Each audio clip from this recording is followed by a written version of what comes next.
Hello, my name is Christina Kaiser. Thank you so much for joining me today. We are cooking from the Flavor Forks Over Knives cookbook, and today I'm making this thing called Caldo Verde, Portuguese potato and kale soup.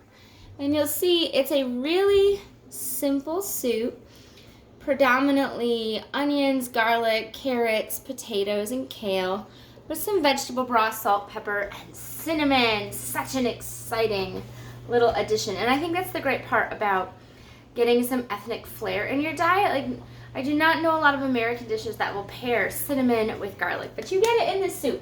So we have begun. I have a double batch and a single batch going here. And so it was your standard, go ahead and saute, in this case a water saute, your onion and garlic with some cinnamon stick. Then put in your carrot, your potato. The salt and pepper, they suggested you add later. I added it right away because otherwise I'll forget. But they're sort of to taste. So this big pot here, I added 1 teaspoon, and the smaller pot, I added a ½ teaspoon. That way, if people want more salt, they can have it later, but you're going to get enough flavor into the dish without overpowering it or creating maybe a sodium issue. So what I'm doing right now is fishing out my cinnamon sticks. And the recipe called for 3-inch cinnamon sticks, and I used what I had on hand, and I didn't cut them up or anything like that. Oh, there it is. Found it.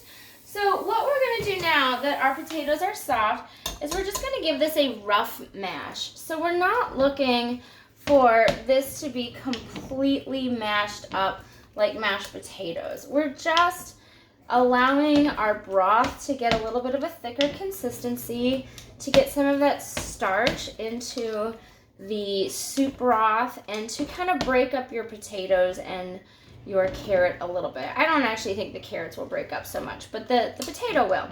And the recipe calls that you can go ahead and use any type of potato. So I have a russet potato here. I think her picture looks to me like she has a red potato, but any potato will work.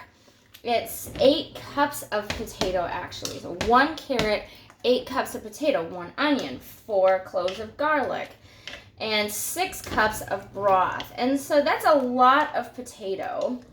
That's on purpose, and it's going to give you kind of a hearty experience. So I'm just about set here. So I don't know if you can see what I've got going, but my potatoes are just, some of them are larger, and then some of them have more of a small, touching hot potatoes, some of them more of a small consistency. So they're not uniform. For those of us who like perfection, that's not what we're going to get in this. But my broth then is a little cloudier and just a little thicker. It's not like you've got gravy or anything. But we're just about set. You could also do this with an immersion blender. I am so old school. I love it when I get to pull out just my regular, same old, let me pick you up, not drag you. So then I'm going to go over here and do the same thing to this smaller pot. And because it's less food, it's going to take less time to do that. So you want to be aware, if you're making a smaller batch, don't go as long as I did with my double batch. And then once we're done, we're going to add some kale and allow that kale to get soft in here. We'll probably add just a little bit more water to keep your broth sense going. And again, I'm looking for that kind of textured look. And if you did it with, actually, if you do it with an immersion blender, you're going to go, bzz, bzz, bzz. You're probably going to do it 4, 5, 6 times and be done. So I'm sort of a weirdo that way. I kind of like messing around. So she calls for 1 bunch or 4 cups of kale. So I went through a bag of kale when I bought it a few days ago, and I chopped it up a little finer because I find kale is a little better when it's more of the bite size look than these big chunks. It just doesn't translate in your, when you've got people trying to chew, they're going to feel like they're chewing for days. And we don't want people to feel that way when they're eating our food. But this is going to give it a really beautiful color. And it's going to give you those healthy greens that you need. I also want to turn that down a little bit. They have now taken off. They are going with all their might. And so I'm actually going to want to use my kale. I don't have any other recipes this week. So you see here, I have a little bit left, maybe like 4 cups, maybe less than that if you were packing it. And so I'm just going to go ahead and divide it amongst them because I don't want my kale to go bad. If I was to make something like kale chips out of that, it wouldn't really amount to much. And these kinds of things, they cook down. So there's no reason to feel like, oh man, I'm going to have way too much greens now. You're not going to have too many. So once you give that a stir, it's going to immediately start to wilt. And I'm going to take a break and come over and do this one. And you can see how full these pots are. This is a really big batch of soup, which is great. And when I make soups in the winter, these are the main deal. It's not like I'm serving meatloaf with soup on the side. If you feel like you need something more, like I think because of the potato, you're going to have a really hearty dish here.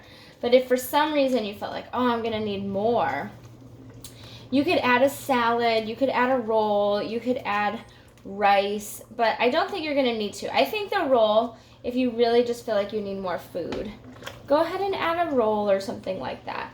But you've already got potato, which is a great starch. So that's added in very nicely.